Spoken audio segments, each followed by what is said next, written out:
नमस्कार दोस्तों, आज गुरु पूर्णिमा है।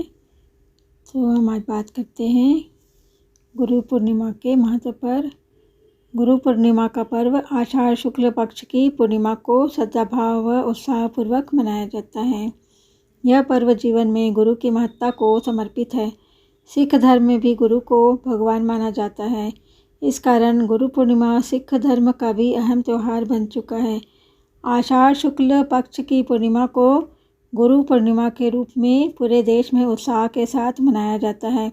भारतवर्ष में कई विद्वान गुरु हुए हैं, किंतु महर्षि वेदव्यास प्रथम विद्वान थे, जिन्होंने सनातन धर्म यानी कि हिंदू धर्म के चारों वेदों की व्याख्या की थी।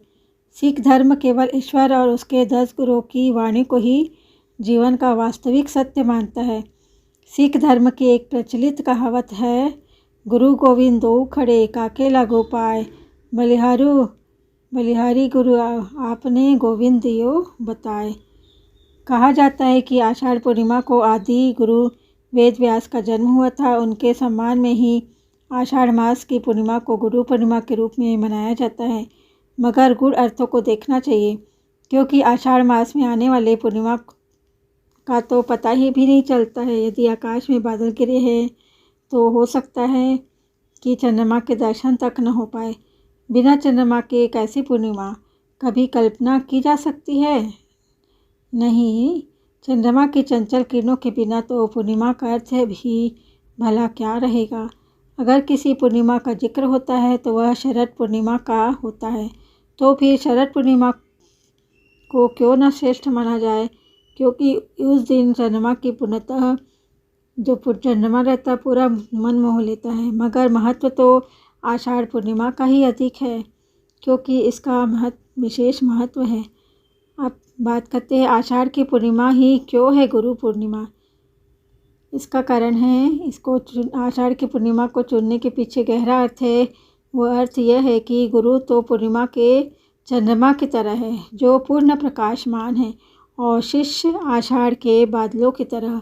आषाढ़ में चंद्रमा बादलों से घिरा रहता है, जैसे बादल रूपी शिष्यों से गुरु घिरे हो। शिष्य सब तरह के हो सकते हैं।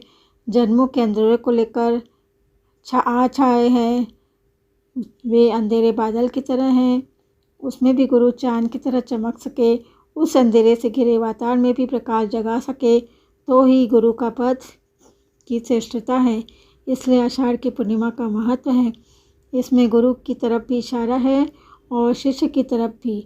यह इशारा ये तो है कि दोनों का मिलन जहाँ हो वही कोई सार्थकता है। जीवन में गुरु और शिष्य के महत्व को आने वाली पीढ़ी को बताने के लिए यह पर्व आदर्श है। व्यास पूर्णिमा या गुरु पूर्णिमा अंधविश्वास के आधार पर नहीं, बल्कि श्रद्धा भाव से मनाना चाहिए।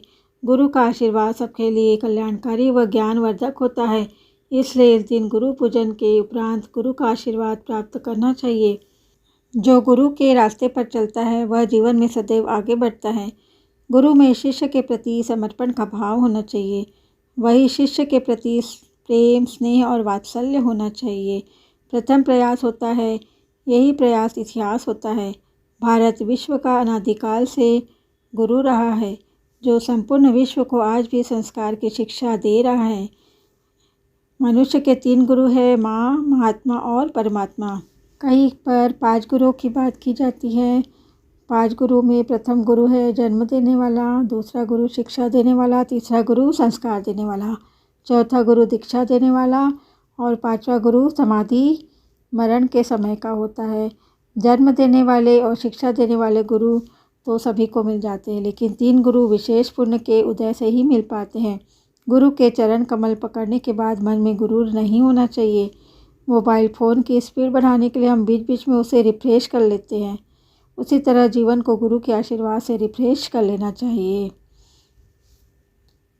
ज्ञानी महापुरुष कहते हैं कि आत्मा के सुख को पाने के लिए पुरुषार्थ करें। वही सुख अनंत सुखमय है, स्वाधीन है, शाश्वत है, जिसे पाने के लिए वह आपको छोड़कर नहीं जाए।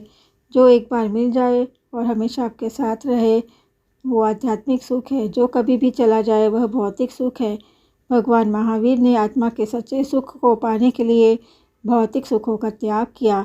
हम भगवान के अनुयायी हैं और हमें भी उनके बताए मार्ग पर चलना चाहिए।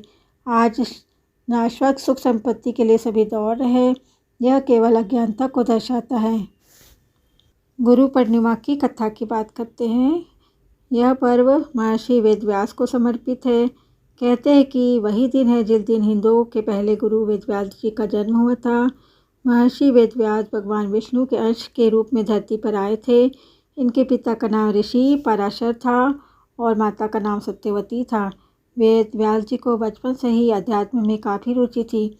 उन्होंने अपने माता पिता से प्रभु के दर्शन की इच्छा प्रकट की, जिसके लिए उन्होंने वन में जाकर तपस्या करने की मांग की, लेकिन उनकी माता ने इस इच्छा को नहीं माना।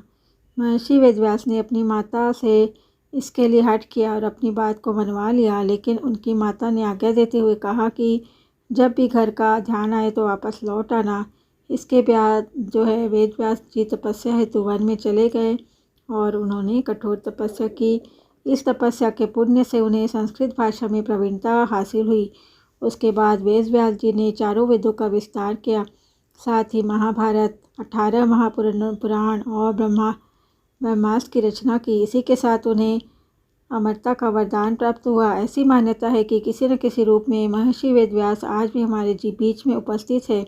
इसीलिए हिंदू धर्म में वेदव्यास जी को भगवान के रूप में माना जाता है और गुरु पूर्णिमा पर इनकी विधि विधान से पूजा की जाती है।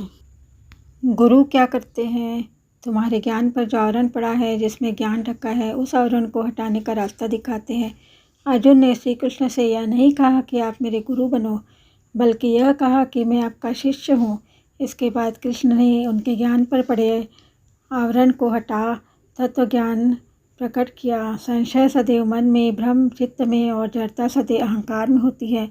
गुरु के मिलते ही सब मिट जाते हैं।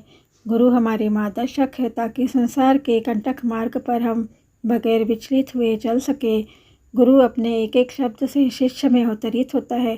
जो शिष्य अपने गुरु के प्रति पूर्ण रूप से समर्पित है, वह गुरु की आराधना और उपासना करते करते एक दिन गुरु का प्रतिबिंब हो जाता है। फिर शिष्य से यह पूछना नहीं पड़ता कि तुम्हारा गुरु कौन है। धन्यवाद।